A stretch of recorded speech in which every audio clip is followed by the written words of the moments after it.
Good evening, everybody, and welcome. IFBB Nordic Academy monthly webinar. Nice to see you, and nice to have you on board. We're having today the optimal diet strategies for gaining mass. This webinar will be recorded, and you can watch it later as a recording. And yeah, we have really fascinating topic today, and if you have any questions, please ask them in the chat, or you can use also your voice if you want, but I prefer more in the chat because now it's good time to ask and have discussion on these topics. For those who doesn't know me, before going on that, if you want to see and then watch this webinar in your language, you can choose the live captions. You click the button more. There's three dots over there, and there you can put the translation on and captions on, and that is the automatic translation via Zoom. Okay, about me, shortly, briefly. I'm the director of Nordic Academy. Also, I'm the chairman of the IFBB Coaches Commission, and my task is to develop the coaching education in IFBB worldwide. I'm doing my PhD studies in University of Jyväskylä in Finland about physique sports and bodybuilders. I have never competed myself, but I have been a coach 16, 15 years. It was close that I almost competed. Let's see, when I'm having free time, then I might be on stage someday. Let's see. But based on this, I'm here to tell you about today's topic. Before we dive in, I want this to be a shared experience. So if you see a slide, if you see some topic what or in which resonates you or changes your perspective, snap a photo and share it on social media, and please tag us, IFBB Academy Nordic. So this helps us to grow the evidence-based community and keeps the conversation going on after this webinar. Quick word, who we are. We are the leading authority in fitness and bodybuilding education in Nordic region, and our upcoming next course will be really amazing. I'm currently making the course material for it. I will update it based on what is the international course, because I made that course in first place, but now I'm starting to conducting with we are Nordic Academy. But we will talk about that after this webinar. So if you're interested, please stay for a few minutes once we have covered today's topic. And for next week, if you're interested, I really recommend to attend the IFBB seminar for bikini and body fitness athletes and coaches conducted by the Jose Maria. It's going to be a really good seminar for athletes and coaches, and also for those who are coming into the European Championships, or if you are not yet coming, now it's time to come, because we're having the European Coaches Congress over there on Sunday. So I hope to see you guys there in real life. Okay, let's start with today's topic, because we have, like always, a lot to cover. But in the meantime, it's really nice to see we have 15 online right now. So please share, where are you coming from? Briefly, who are you and where are you coming from? So write them in the chat so we can see that there's lots of people all around the globe right now. And for those who are watching this as a recording, it's nice to see you. And there was over 60 participants in this. So I think this is a really interesting topic. So take your time and briefly. Hi, and there's a familiar persons here. Really nice to see you from Portugal, Italy, Mexico. Really nice. Estonia, nice. France, Spain, and Estonia, and Denmark. Okay. Switzerland, really nice, really nice. Yeah. Okay, let's start. Let's start by examining the core problem. What is the core problem? Most athletes in our community compromise their progress during the off season. When this preparation phases usually have rigid control and structure. However, off season or development season devolves into metabolic and behavioral chaos. This is highly inconsistent, and this way of highly inconsistent way of living and nutrition and training destroys typically the long-term progress. And what I mean by this, let me explain. Yeah. Because fitness industry and bodybuilding industry promotes two extremes. On one side, we see dirty bulking. People assume maximum caloric intake. It's going to yield maximum hypertrophic speed. And on the other side, we see permaleanness. Athletes fear that fat gain and stay in chronic low energy availability. Both are wrong. We need precision periodization.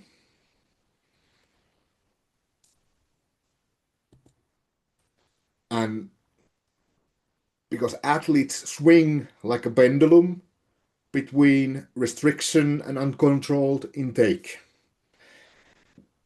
And this constant shifting bypasses the optimal biological environment for growth. You cannot build muscle efficiently when you are constantly alternate between these hypercaloric and restricted states. So, key takeaway, the off season or the development season is the determining phase. Your development season decisions directly determine your long-term physiological progress. Violent swings in your energy intake reduce systemic adaptation. Measured, sustained consistency is what actually drives elite development. Decide what you are doing, decide your goal, and stay on it. Nowadays, I think it's more or less athletes and clients, they cannot stay on those goals long enough. After 10 weeks, after 12 weeks, they want to cut. They want to be in good shape in next summer, or they are having some party after 3 months, so they want to have a little cut. No, if you are in development season and you have decided to grow, stay on it.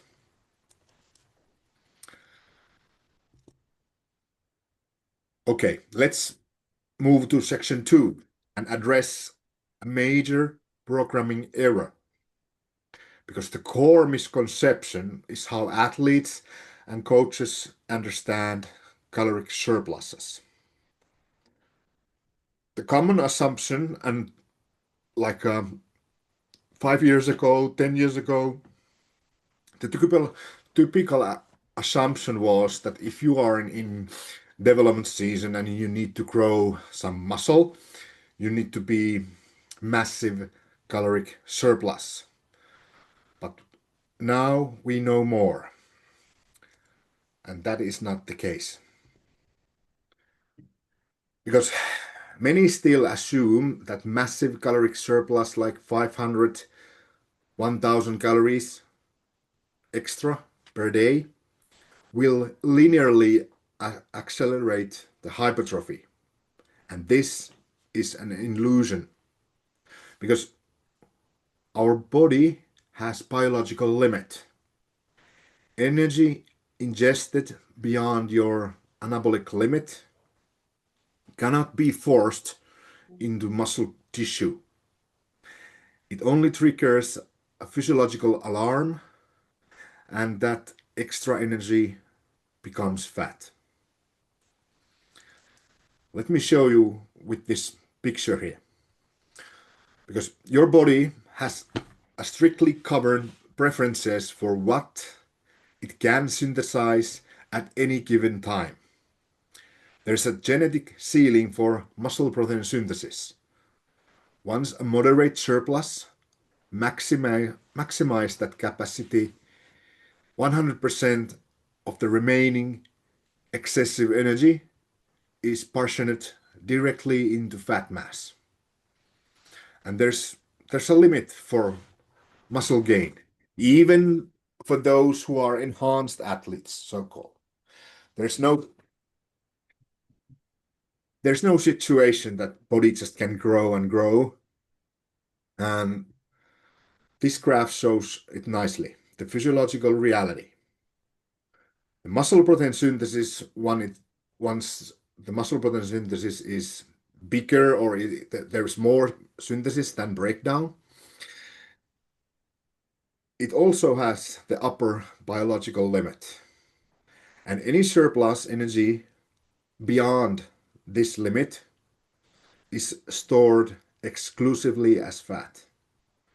And eating more does not proportionally increase muscle gain. You hit the anabolic ceiling and the rest is fat tissue.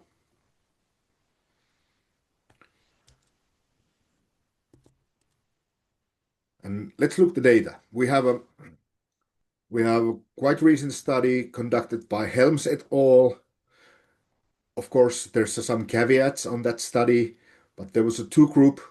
One group ate 5% on energy surplus and other group 15% on energy surplus, and they discovered the same rate of gain for lean mass. Also, the older study, which wasn't actually the weightlifters, but Garth et al. 2013 shows nicely that once you eat more, that muscle gain is not that big, and it's hard to say that is it really much bigger. And even it is a little bit bigger by eating like let's say 1000 calories more on energy surplus, you will get fat gain as well.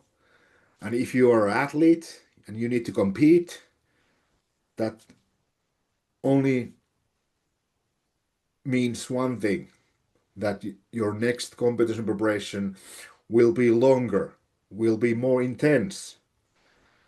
So that's a typical thing what we see, at least here in Finland. I would say that athletes during development season are too soft. They have too much fat. And that's why they need to have so long competition preparation, so long diet. And that's not optimal.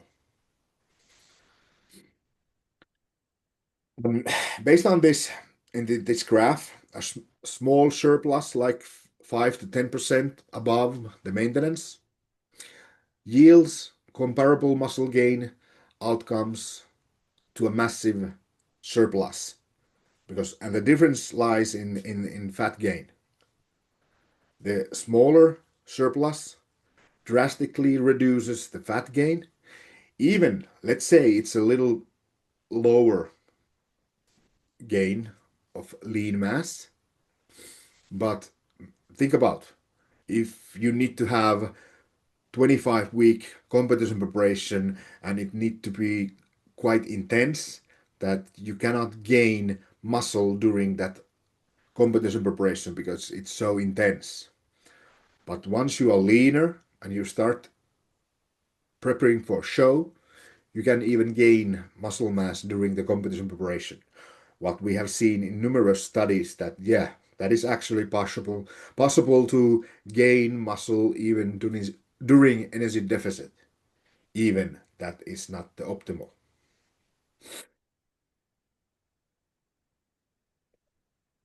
And yeah, really good question. Are there recommendation to athletes on recommended off-season, on-season weight difference? Really good. What would I say? I would say that it shouldn't be. Let's start in that way that you should, as an athlete, you should be always as lean during the development season or off season as well, that you don't need to prep for a show no longer than 16 weeks. And the shorter the prep is, the better.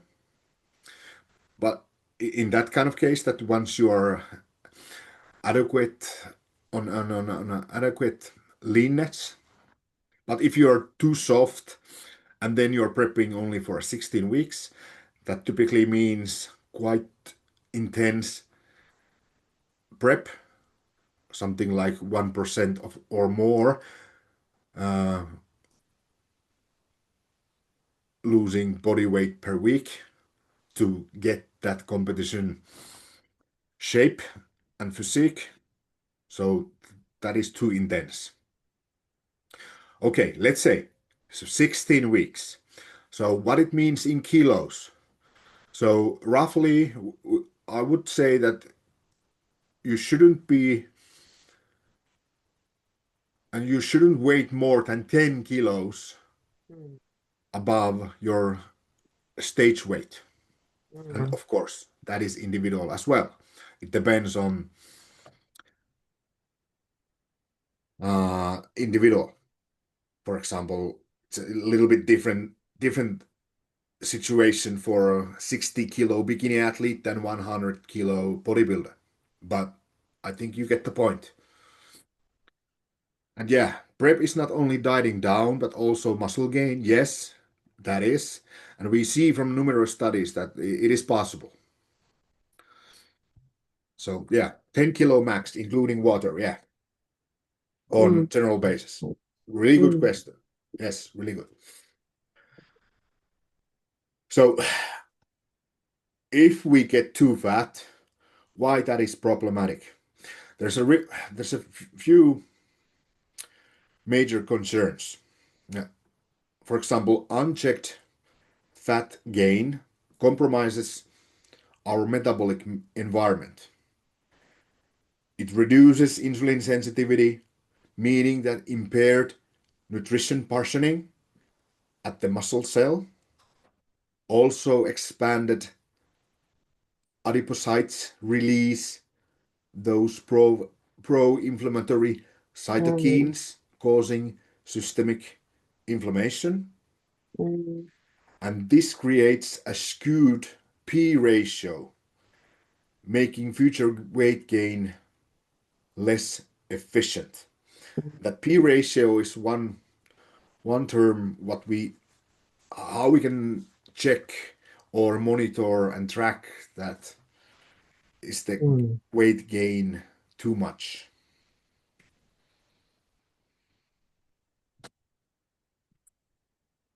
And yeah, and that 10 kilo can apply the same to male and females, knowing that for women losing fat can be more difficult.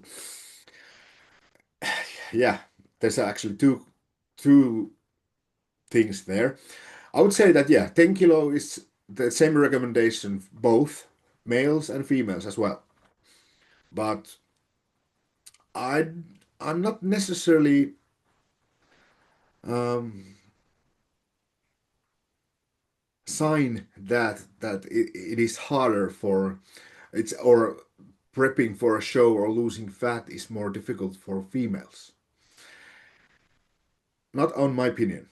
There is individual differences, but we don't see that kind of a sex difference based on studies. So yeah, that is what I want to leave you with that actually there isn't difference on fat loss based on sex. But yeah, there is differences between individuals. Uh, Different phenotypes on metabolic perspective, spendthrifty and drifty phenotypes. And but more importantly, the daily life is typically what makes the differences between individuals. Regarding these energy intake limits, hypertrophy is capped. A larger caloric surplus does not linearly improve muscle hypertrophy. Excess is fat gain.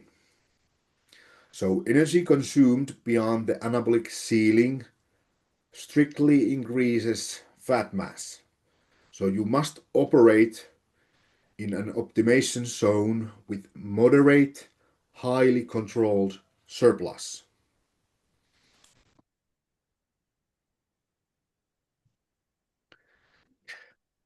And yeah, there's a good comment that I also wouldn't sign that female athletes have more difficulties losing fat, apart from females not easily come below 10% body fat.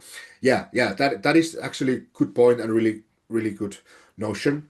That yeah, it's really we need to bear in mind that, for example, there's a so-called the lower limit for body fat percentage for females and males, and that number is different because for males it's roughly 3 to 5%, and females it's somewhere between 10%.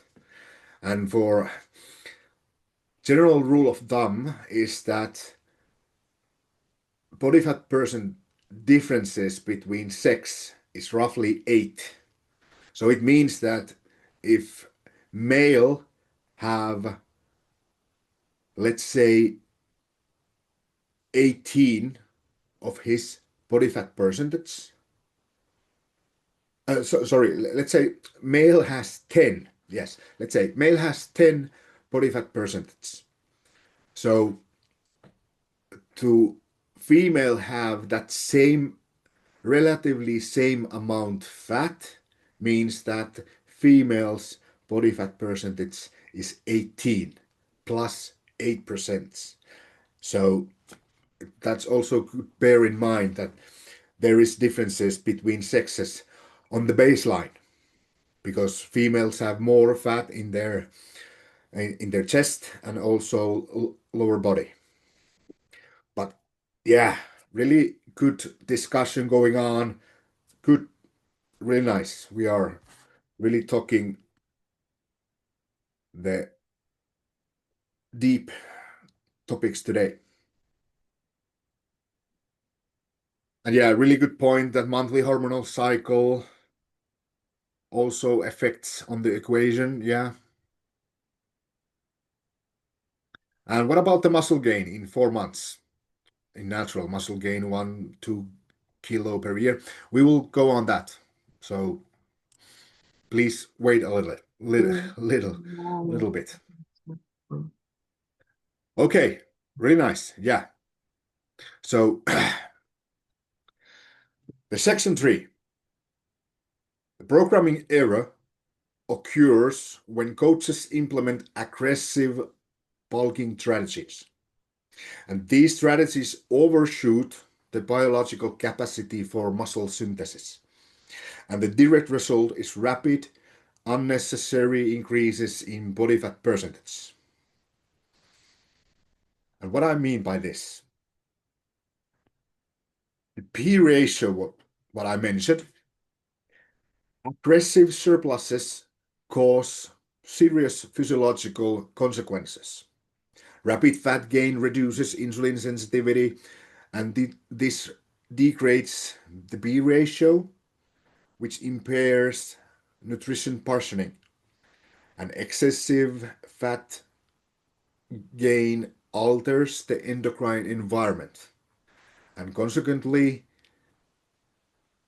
accreting lean mass becomes progressively more difficult because the insulin sensitivity and that P ratio start to decrease. And the P ratio means the ratio of lean mass and fat mass. Yeah, that is the question. Yeah.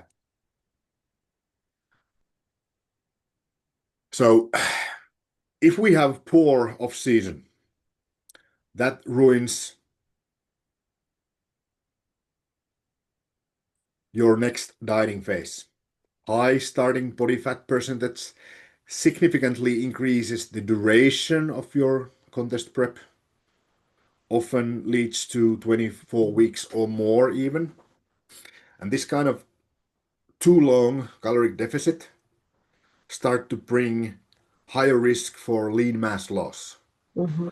Also, we cannot forget, and we shouldn't forget what that will do to our client's mind. Can they stick on their diet half year or longer? So even those physiological symptoms or effects are not that negative or big if we have like modern and sorry, the modest diet but long. Typically, what is the problem there is that the client's normal life, that life hits towards to that too long competition preparation. Mm. That what makes it difficult and start making it too difficult. Even we don't see those physiological negative effects. And for those new physiological effects, those also are individual. There's a big differences within individual. What are the negative effects of competition preparation? So it causes greater physiological, but also the psychological stress, leading straight even to burnout. And then you enter the danger zone, and during that danger zone, you are high risk losing mass and lean mass. So the cost of aggression is high. So excess fat gain reduces future metabolic efficiency, while the slower controlled weight gain improves net anabolic outcome. And off-season behavioral decisions directly dictate the difficulty of your next fat loss phase.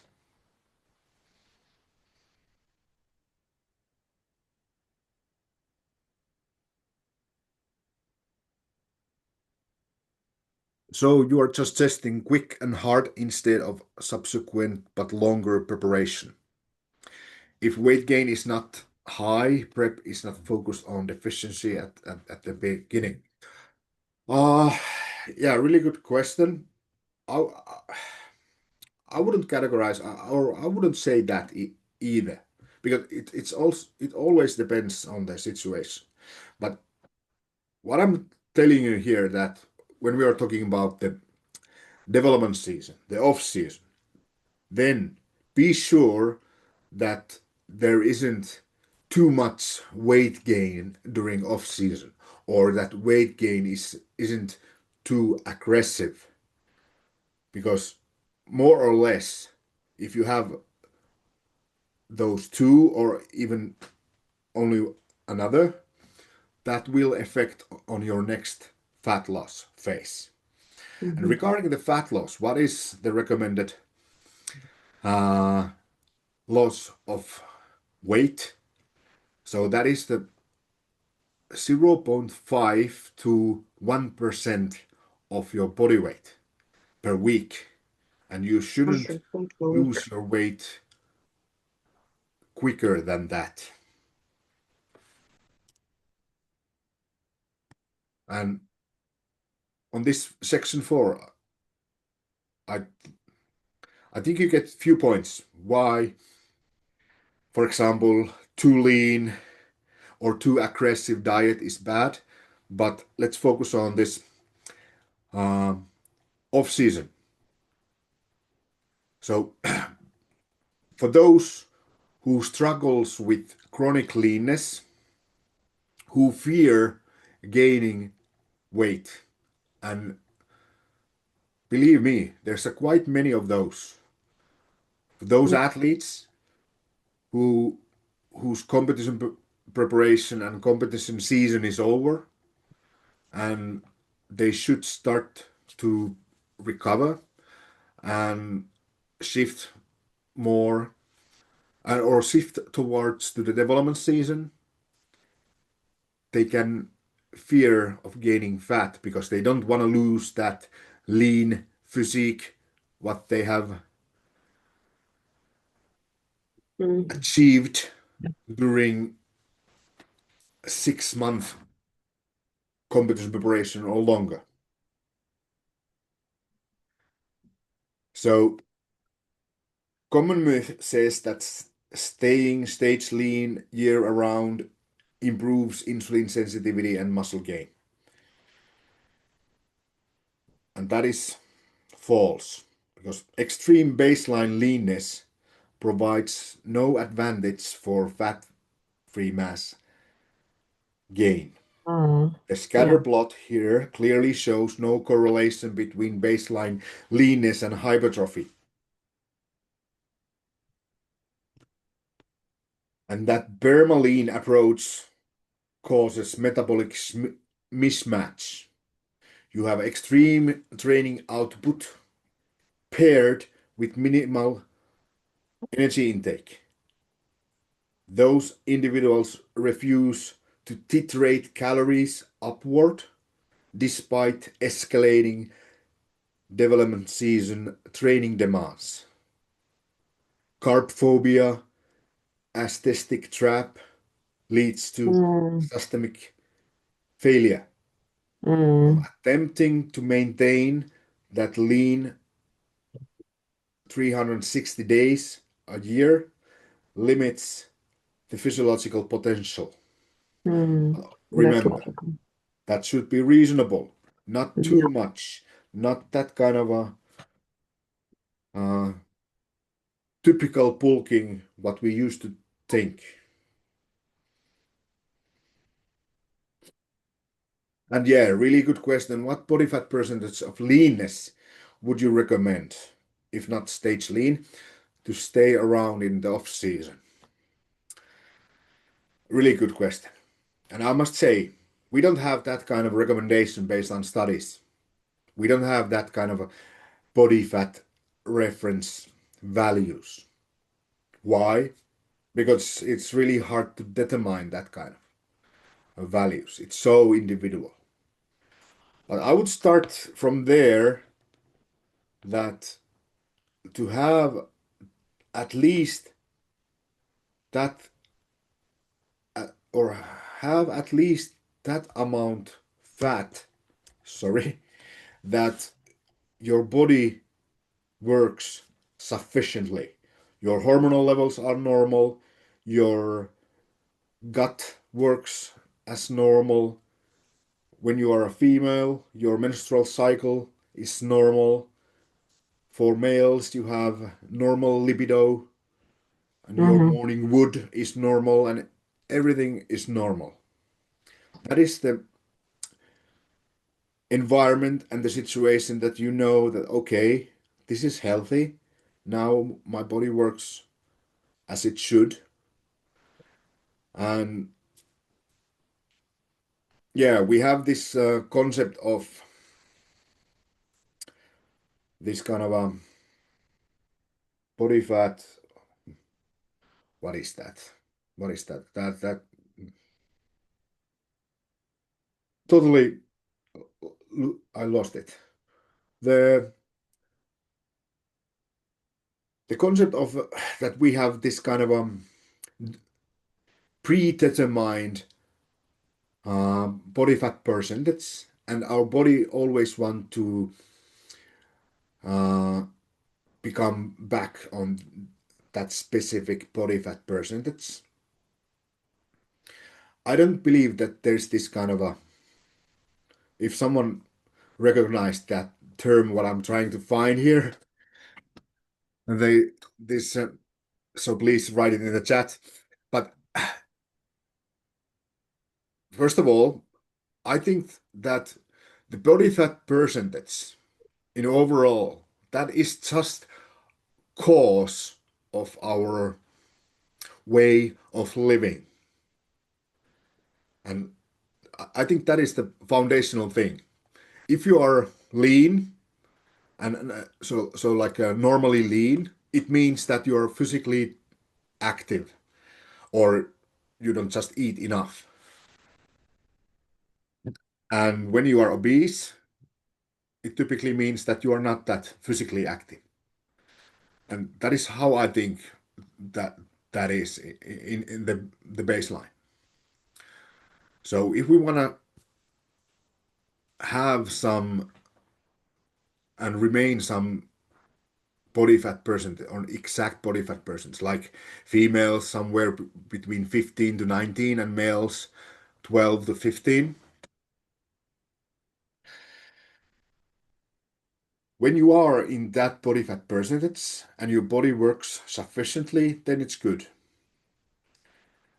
So to short answer from that, it's really hard to say here from the behind the desk and behind the monitor what is recommended. We just need to find it. We need to find it for ourselves, for our clients, what is optimal and where that body works sufficiently.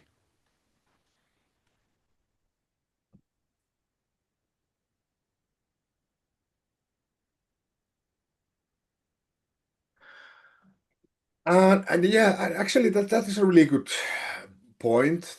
It goes up with an age as well. Does it? Because Yes. if we if we looked at Poncer et al. Study, we see that there isn't difference in metabolic rate.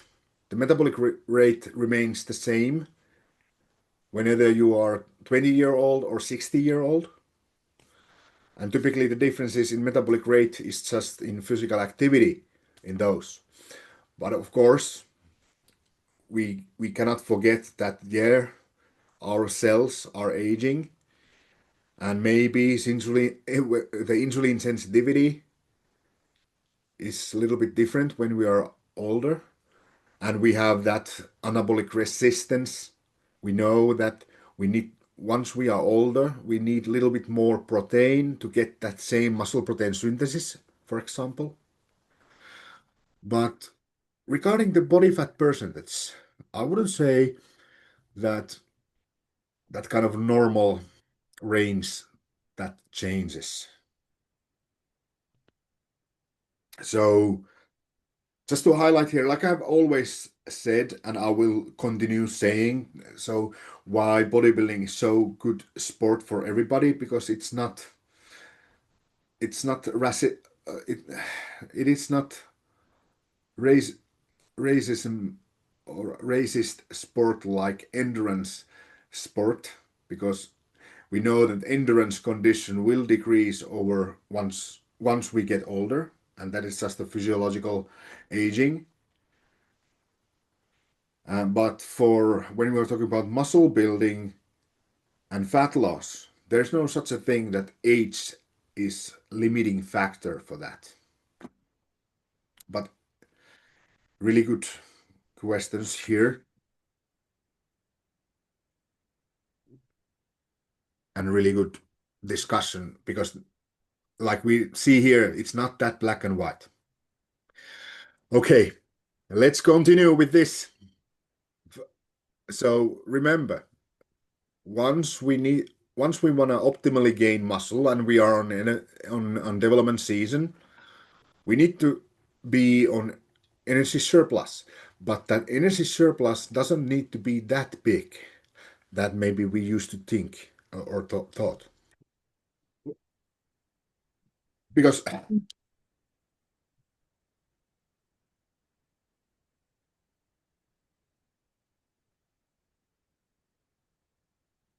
this trap here, chronic leanness, the low energy availability, directly impairs the cellular mechanisms of hypertrophy. Mm-hmm. The thermodynamic Yeah. energy deficit strictly limits anabolic cascade process. So you cannot build tissue efficiently when the mTOR pathway lacks sufficient fuel, but you also fail to activate the satellite cells without adequate energy. So your dashboard stays in the red, shutting down the growth if we have too little Mm. energy. Uh, And here about the data. Yeah, thank you for about the data. This Murphy et al. Study shows that energy restriction actively suppresses muscle protein synthesis. And data even shows that 10 days of low energy availability slashes myofibrillar protein synthesis by approximately 30%, 27 to be accurate. So this what is mechanism is simple. enough? Your Mm. body triages energy away from expensive new muscle tissue to preserve vital organ function. Mm-hmm. So attempting a development phase without adequate energy guarantees plateauing. And the regression line here clearly illustrates this negative correlation. So Mm. when we are on energy surplus, it's almost certainty that we will get fat-free mass. But when we are Mm. on energy deficit, not necessarily we don't get extra fat-free mass. And the physique maintenance is the enemy of physique development. Athletes often fall into the always lean trap because they fear fat, and this fear creates a cycle of caloric restriction and impaired training, resulting in stagnation in physique. And staying the competition lean year around does not simply equal making lean gains. So how this is something how that like a year should look for our clients. Insufficient substrate over multiple seasons guarantees stagnation in physique sports. And I think this is the biggest problem of many athletes. They fear of that fat gain. Yeah, like we see that if the surplus is too much, you only get extra fat, and that is not advisable. But we need to be on energy surplus, and there will be extra fat as well. But please try to minimize it.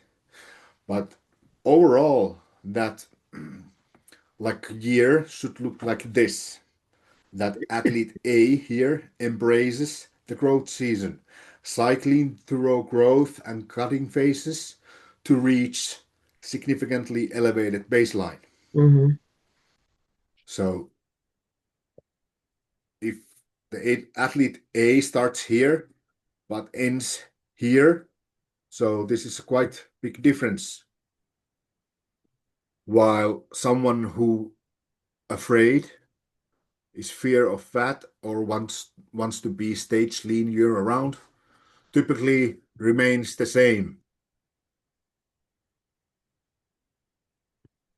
And like here, 3 year time period, the development is zero for athlete B. So we need to have those development seasons that we will get gains.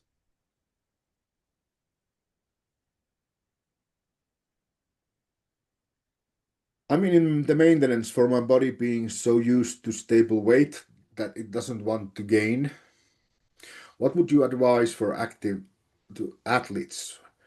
One can step on stage every 3 years. And yeah, first of all, I would say that the main thing is that the the embracing and acknowledging what is the real difference of development season and the competition preparation. Even I know this might sound a little bit silly. Yeah, everybody knows what the goal is during competition preparation. Losing the body weight and burning the fat and trying to preserve the muscle as much as possible.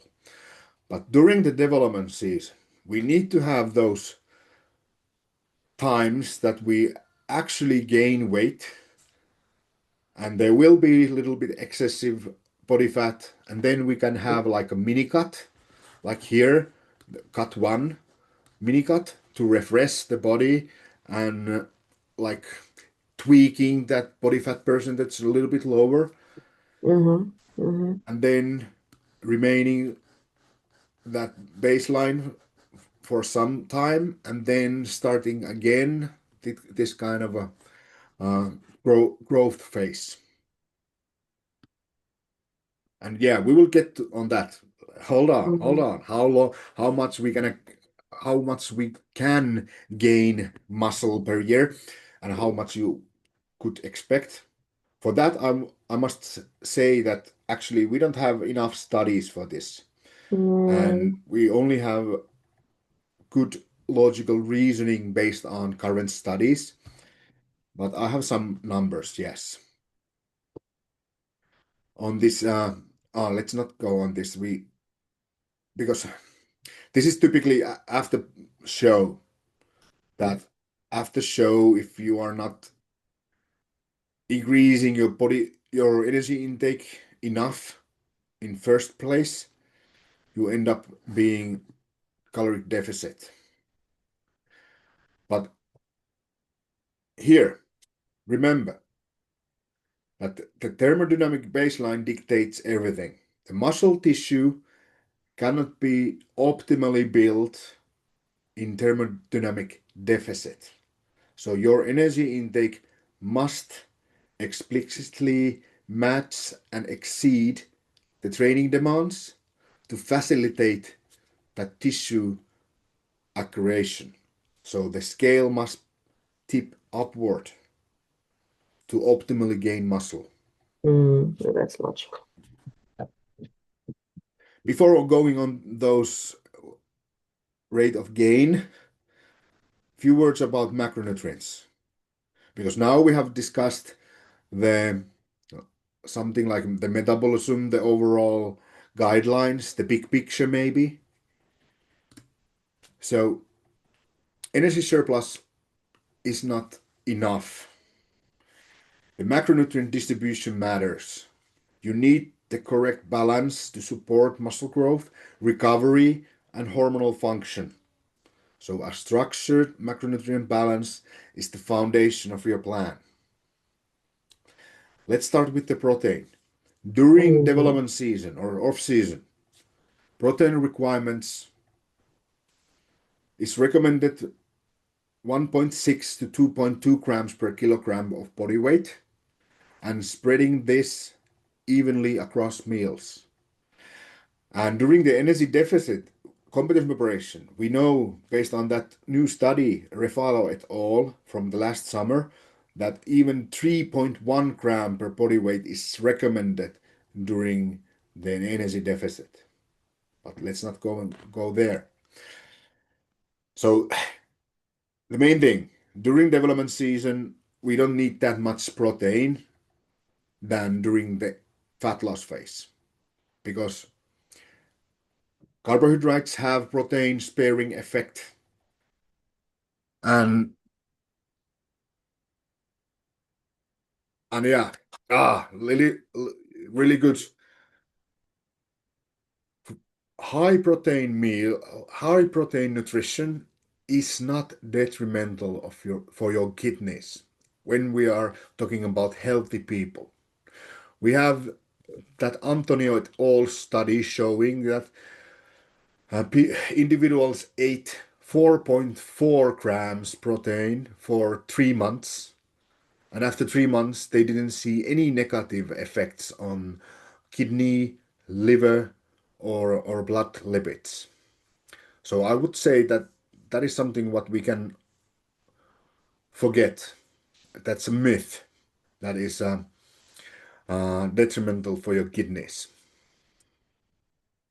Yeah, it is true. 3 months are short and kidneys are important. Yeah, it is true. But also 3.1 gram for a competition preparation, and that competition preparation is short as well. But when we are shifting to off season, then that requirements is not that big. Okay, carbohydrates. This is something, and this is where typically people get mostly wrong. They are not mm, getting enough carbohydrates, and mm. that's why they are not training intensity with sufficient intensity, and Yeah, they miss that's a good gains point. during development season. And they when once they fear gaining body weight, and when we eat 1 gram carbohydrate, we know that 1 gram takes 3 to 4 gram water within. Once it once it restored either muscles or liver. So the minimum threshold is somewhere 3 to 4 grams per body weight per day for bodybuilder, but it should increase during development season quite much from that 3 grams. For example, endurance athletes, they are eating 10 grams or even 13 to 15 grams carbohydrates per their body weight per day. But of course, their training sessions are quite demanding as well. But just to give that range where we at.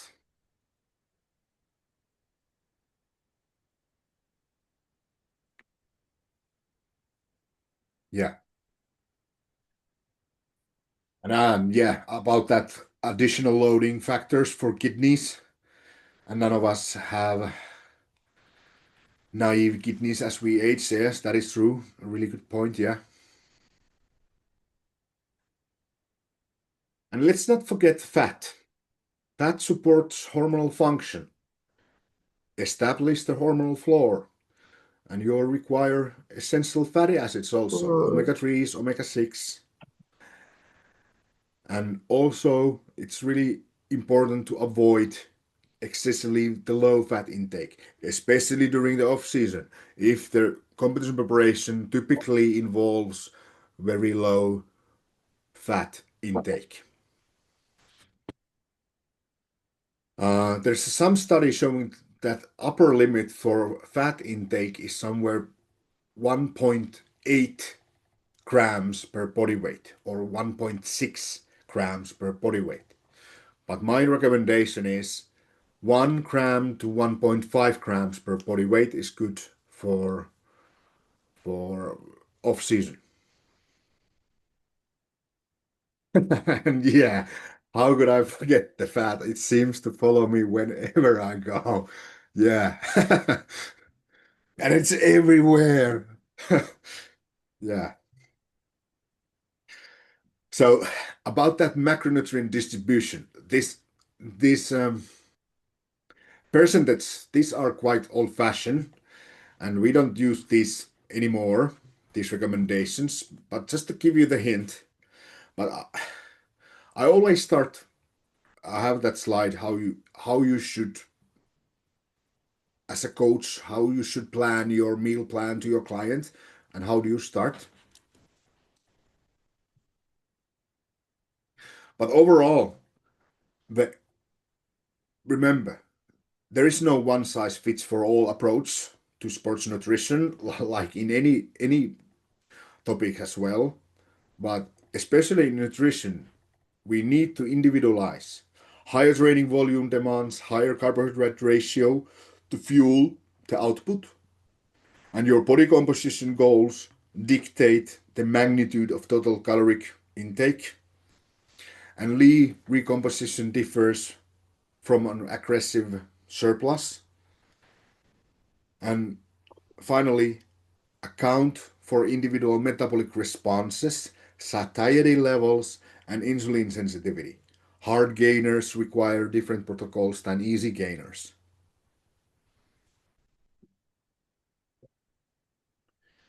And common mistakes, what coaches are making, four mistakes.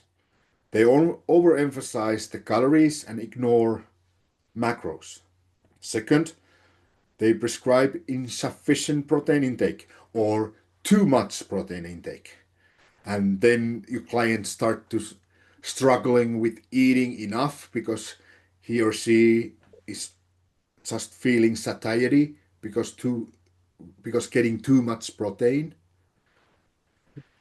Also, that fear of carbohydrates, what we already discussed, and Mm, and fourth is those extremely low fat diets.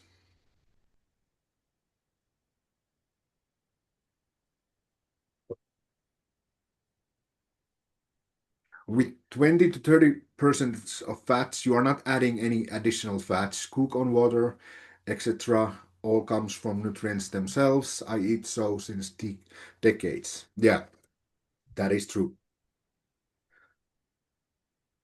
And how can you become extremely low? I have seen those, and I have seen those much, especially for those who are competing first time in fitness, and then they are left alone. They don't have coach anymore after their first competitions, and they start fearing gaining weight. They start fearing losing their stage leanness. That is typical situation when you are getting too low fat, and that once that time period becomes too long, that starts causing different kinds of problems. mm, And yeah, really good question that how do you determine the insulin sensitivity of an athlete to know if she or he is a soft or hard gainer? Yeah. Insulin sensitivity, for example, the typical how you can control is that once your client is eating, let's say that your client is eating 60 grams carbohydrate per meal. And once the insulin sensitivity start to decrease, he or she start to more or less having less energy after meals, start to have fatigue, lethargy, and that is one typical symptom of decreased insulin sensitivity because that that blood glucose and that glucose on blood hasn't gone into the muscle as used to it than before, and then the body is making pancreas is making more insulin, and that is causing the lethargy and that kind of feeling. And about that hard gainer, soft gainer, low responder, high responder, overall the best way is to you need to track and monitor your client every week, and you need to be proactive, and you need to be ready to adapt and do modification and understand the physiological reason behind it. What is causing this? Mm-hmm. And that soft and hard gainer, is it only dependent on insulin sensitivity?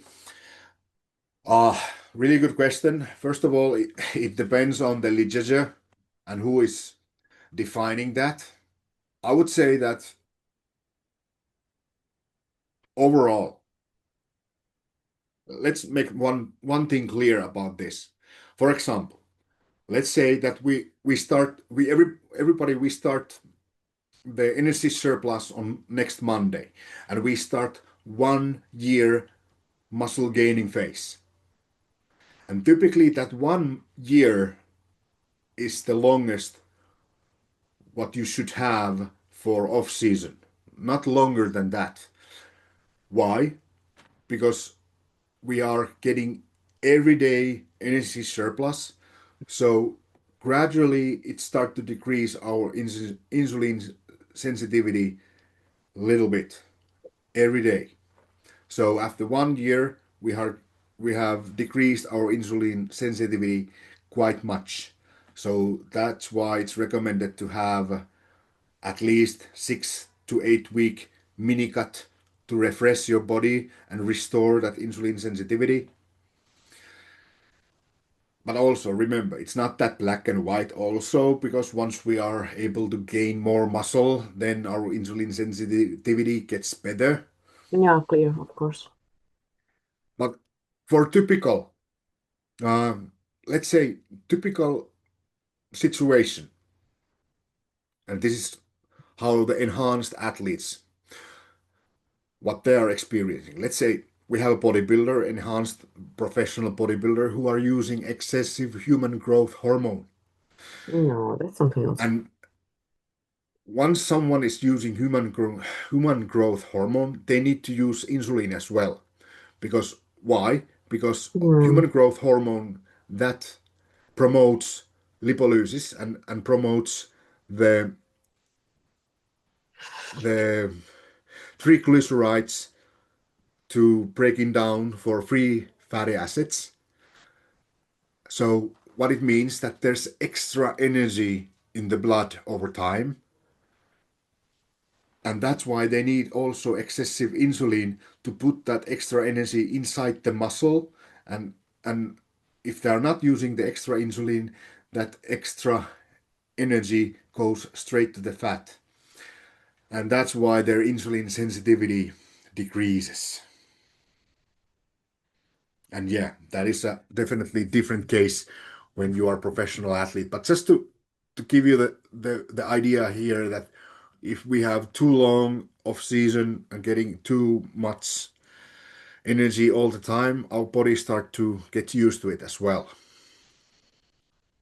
But regarding the macros, remember, protein supports growth, carbohydrates fuel performance, and fat supports hormones.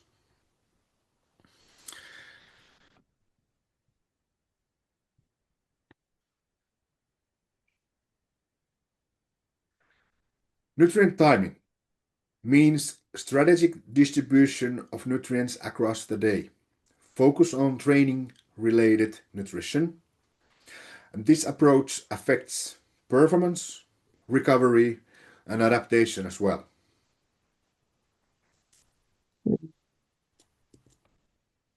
a really good discussion going on that. Please, I will check them a little later, Interesting. but keep going. Really good. Mm. Why does nutrient timing matter?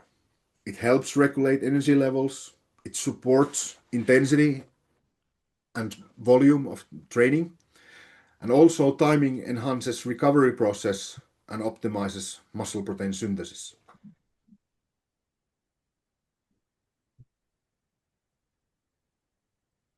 Peri-workout. Peri means around the workout. So if you see that term somewhere, you know that it includes pre, during, and post workout as well. Peri. Just to Mm. give it nice to Was before protein know in with your the test. first date, you can say to your date that do you know what peri-workout means? Okay, pre-workout. Establish energy availability, emphasizes carbohydrates, and keep protein intake moderate. And limit excessive fat because fat slows digestion. That is the typical recommendation from pre-workout nutrition. What about intra-workout nutrition? During training, carbohydrate intake supports performance. And this is relevant for long and high volume sessions. When your training session exceeds 16 minutes, then we know based on studies that once we are drinking intra carbohydrate drink, that will start increasing our performance. But Mhm. if your training session is always 16 minutes, no longer than that, then extra intra-workout carbohydrates doesn't give you any extra benefits. Mhm. And again, individual differences, but Mm. that is Mm. what we know based on studies at the moment. So apply this intra-workout nutrition contextually. Evaluate the training session. If the session is under 45 minutes and low volume, then the water, maybe electrolytes are sufficient.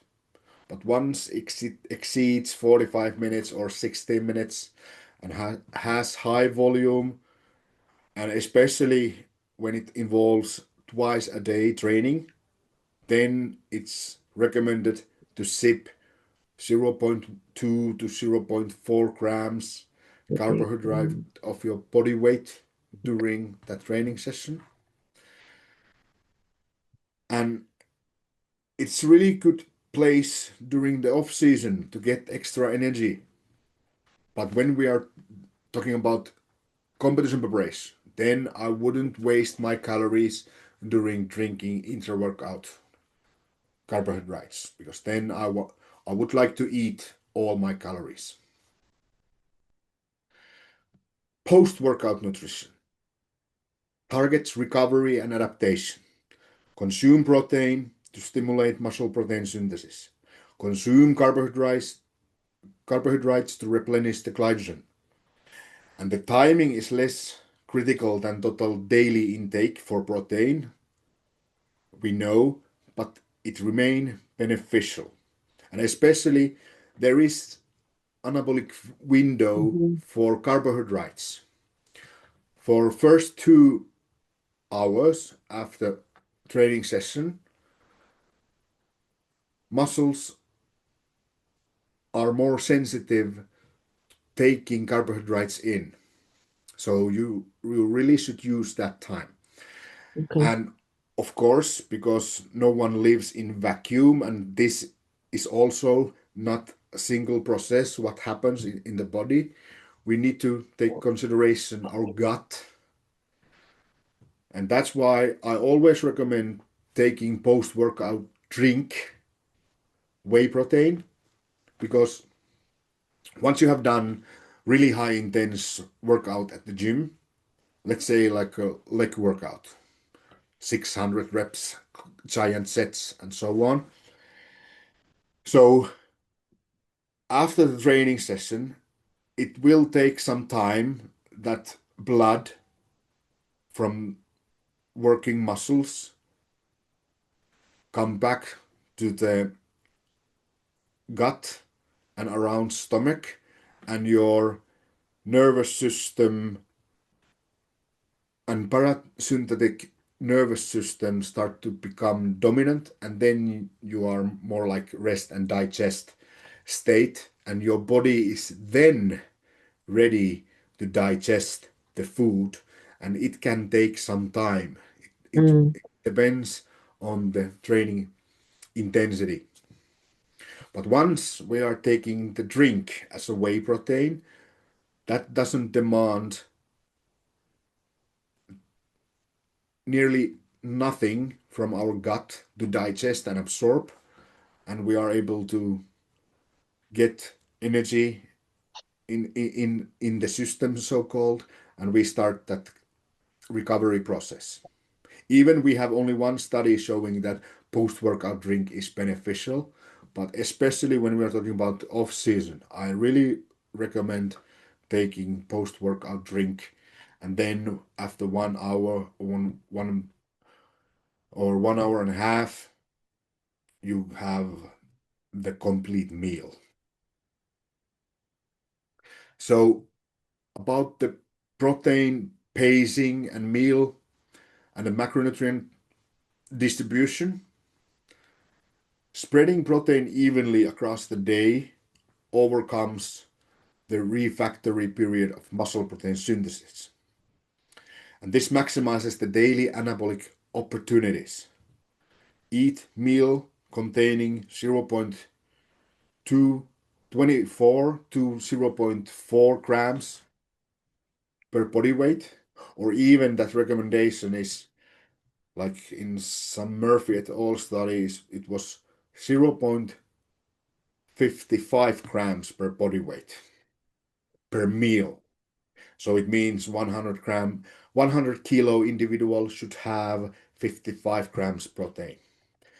But with that said, remember the total protein intake is still the most important. Okay, so what we have discussed so far, that the typical error that even we have decided that we are on off season, but we might fear getting and gaining fat, and we might want to lose weight too quick, and then when we are talking about that energy surplus, how much that should be, no more than 10% above the maintenance. That is enough. That is enough for optimal growth. Okay. If it's too much, we only get too much fat. And then about the macronutrients and the nutrient timing. Nutrient timing, it's the way to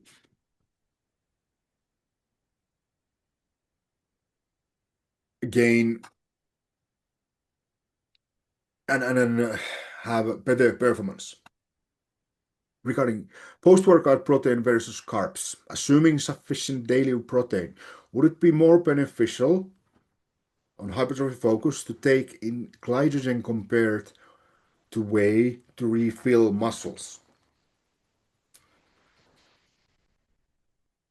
Really good question. Um, it is more beneficial to take both carbohydrates and protein, because actually we have studies showing that once we are getting and once we combine the carbohydrates and protein, that that will somehow that will promote that replenishing glycogen storage as well. So only taking carbohydrate only is not more beneficial to replenishing the carbohydrates. So that's why taking protein along with it, it's beneficial, even that protein is not that important during that timetable.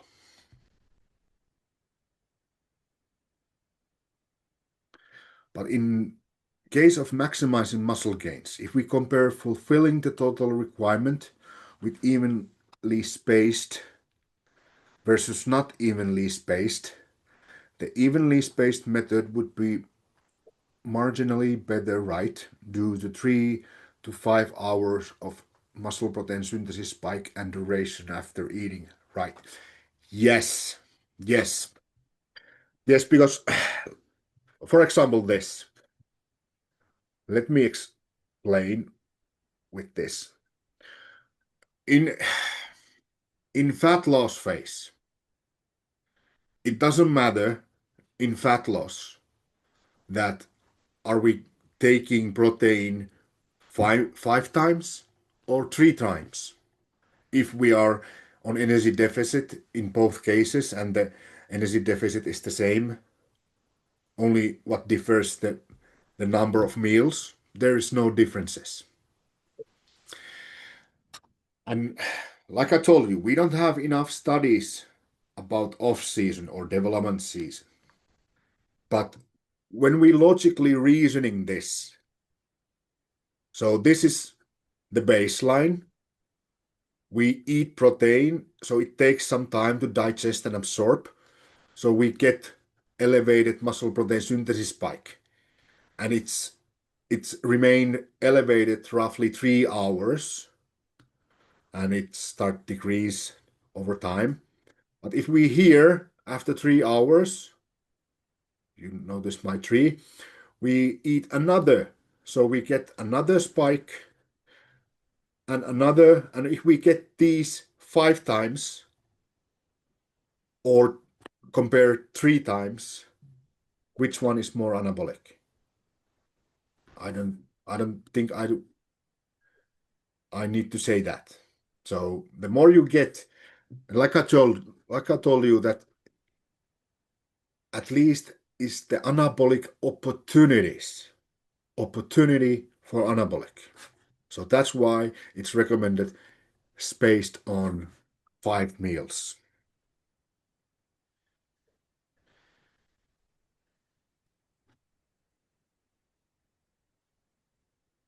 Okay. So the Alan Aragon's muscle gain estimates. Dirty bulking yields high rate of muscle gain, but very high rate of fat gain as well, making that future fat loss be brutal or too long or too high intense. And the perma-lean approach yields zero fat gain, but low or degrading training output, making those future prep easy but pointless. And the precision surplus yields, sorry, and muscle gain. I totally confused the slides here. Sorry about this. I was reading the next slide. So here, remember this: the rate of gain, dirty bulking, and perma-lean and precision surplus. So this is what we need to remember from this off-season diagnostic matrix. So going on this, how much we can gain, and starting from that please note, these are per month. So based on your training experience, and I really need to,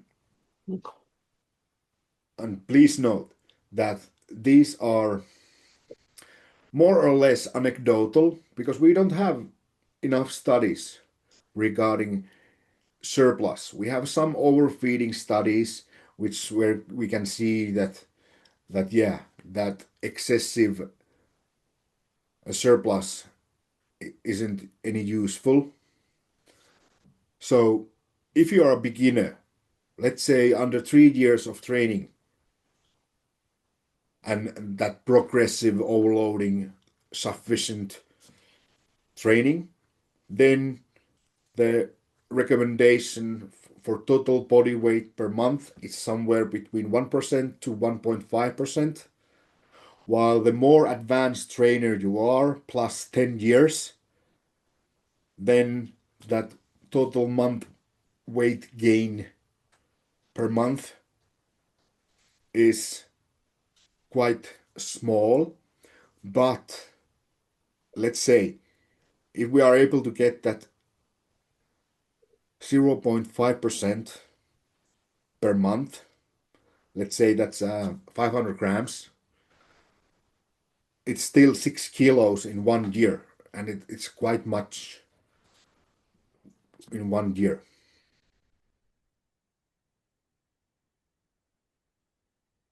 Would be interesting to know how much of that body weight per month in the Aragon model is muscle mass. Yeah, yeah. Uh, Not necessarily the 100%, but I don't think that matters because overall we don't have devices, we don't have measurement accurate enough to define our body composition in first place. We Mm. can go to the DEXA, or we can take the bioimpedance machine, or we can use skin fold calibers, but those all are more or less estimates, and there's always measurement error as well. Mm. So that is, in my opinion, that is irrelevant. So when we are monitoring our clients' body weight, morning body weight, and more specifically the weekly average, and that is how we start seeing the true story, what really happens. And if we are able to have that, let's say, intermediate trainee, 1% of total weight per month, increasing the weekly average based on the weekly morning average body weight, then we are doing correct things. Because about that advanced athlete and natural athlete, 1% per body weight is quite, I would say, the maximum how much we can gain. But the typical is more or less that 0.25% of body weight. And gains for females typically trend to be the lower end of that range. So these are the numbers what we should look for our clients. Half a kilo per month. That's a lot. Uh, there's inevitable fat gain even with the newer 5 to 10% recommendations, right? For surplus.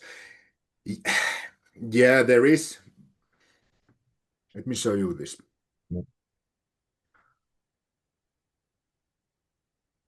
Where is it? Yep. Like this is like an illustration here. Like that 3.6 kilos of fat-free mass and 1.7 kilo fat gained during that small surplus. And in scenario B, 10 kilos fat and 3.6 kilos fat-free mass. It is inevitable that there will be fat mass gain a little bit, but like the typical, the foundational difficulty for us as a coach is that because we don't have that accurate enough device or method to measure that actual body fat mass or actual body muscle mass. That's why we shouldn't look these numbers so strictly.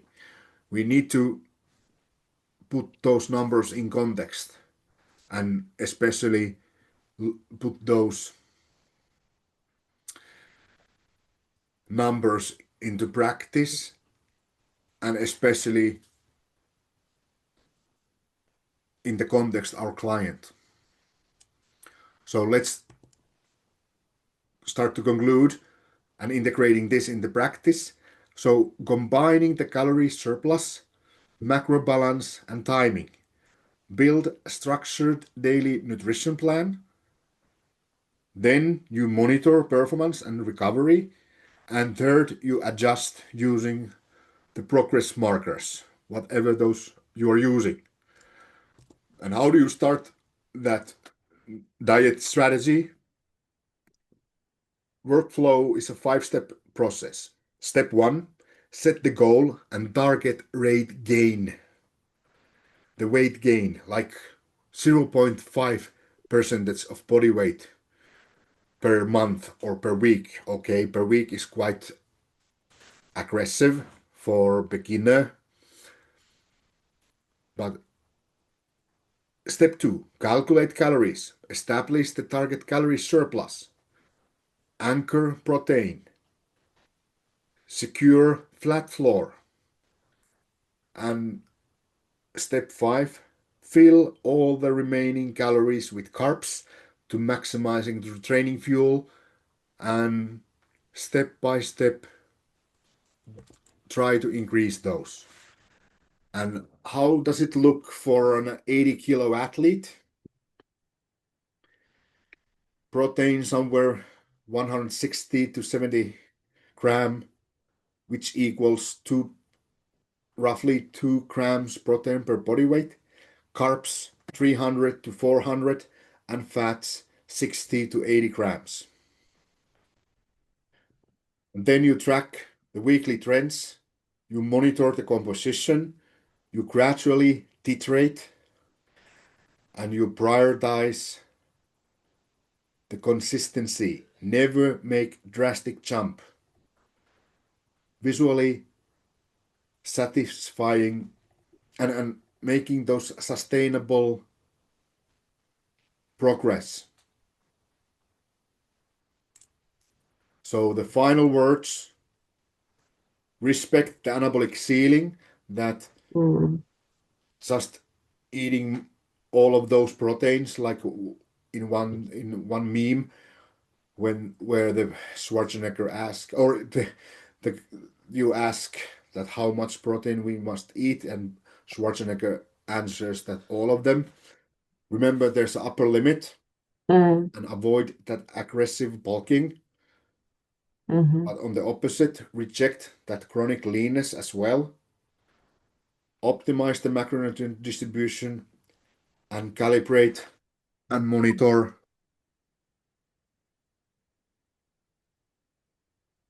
So, yeah, this is the summary of how to make strategic, optimal decisions for nutrition during gaining phase, during fat, during no fat, during the muscle gaining phase. And now, like I promised, briefly about upcoming the international competition coach course. We are hosting it, and it's on June 5 to 7, live online via Zoom. And once completing this, then you are able to be part of the IFBB Coaches Commission once your national federation approves your application. But this is required to be a part, and then you will get that nice chest badge. 20 hours live, 3-day intense format, and you will get the comprehensive learning materials in Nordic language. And all about that course is the complete prep ecosystem. We talk about prep, peak week, but also a little bit post-show and off-season, but we focus on the prep phase, and the course material is fully updated, and it will be in those languages as well. Overall 11 modules, and this this is gonna this is gonna be one of the because this is my baby. I have done this for and it is used in worldwide right now, but now I'm just making it a little bit better. So if you are not yet completed, I will recommend it highly. But regarding this, now it's 9:30 and we are concluding. Thank you for this attending this webinar. It was really nice to see this kind of uh, really good active discussion going on in chat. I hope you will give me a feedback regarding this, and I hope to see you next time as well. And I again forgot to put here what is the next webinar topic, but let let me just quickly say to you what it is. On April 20, 23 of April, competence preparation, managing fatigue and muscle retention. So it's quite nicely when we now talking about the off season and when we have talked about the off season. So the next one is the competition preparation. I hope to see everybody there. Thank you for this. And if you have any questions, you can put me an email, send me a DMM. And yes, Daniela, thank you for filling out the pre-registration. You will get email no later than next week, and you will get nice PDF as well. And my email is, I will write it here.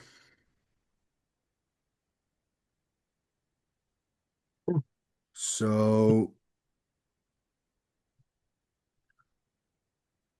my first name dot last name at IFBB Nordic.com.